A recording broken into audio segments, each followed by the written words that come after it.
উনি আপনাদের উদ্দেশ্যে কিছু দিক নির্দেশনার বক্তব্য দিবেন।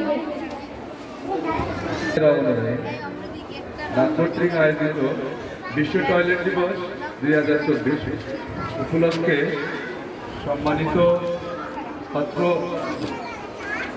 প্রতিষ্ঠানের যারা ঊর্ধ্বতন কর্মকর্তা এবং অর্থ প্রতিষ্ঠানের আমাদের প্রতিষ্ঠানের প্রধান শিক্ষক এবং সহকারী শিক্ষকবৃন্দ এবং আমার সামনে উপস্থিত বিভিন্ন আসসালামু আলাইকুম।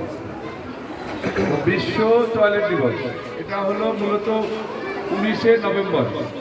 এটা 2001 সাল থেকে কার্যক্রম করা শুরু হয়েছিল। 2013 সালে আন্তর্জাতিকভাবে এটা স্বীকৃতি পেয়ে 2024 সাল পর্যন্ত আমরা এসেছি। টয়লেট এখানে লেখা আছে শৌচাগারে একটি শান্তির জায়গা। তো শান্তির জায়গা বলতে যে টয়লেটের মধ্যে যদি আপনার দুর্গন্ধ থাকে, ময়লা থাকে, তাহলে শান্তির জায়গা হবে না।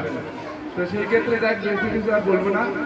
যদি আমাদের এখানে বিজ্ঞানের একটা পরীক্ষাগারে বলা আছে, আমাদের যারা আমাদের মা বোনরা আছে ওনাদের কর্তৃক আমরা পায়খানা খাই প্রতি বছরে প্রায় 150 গ্রাম।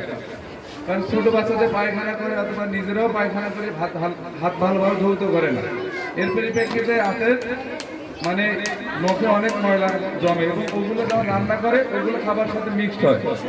এই ক্ষেত্রে আমাদের সচেতন হতে হবে। যেভাবে আমাদের ট্রেনিং দেওয়া হলো সেভাবে আমরা কার্যকর করব। জায়গায় এগুলো সবার সুস্বাস্থ্য কামনা রেখে এখানে আমার বক্তব্য শেষ করলাম। আসসালামু আলাইকুম।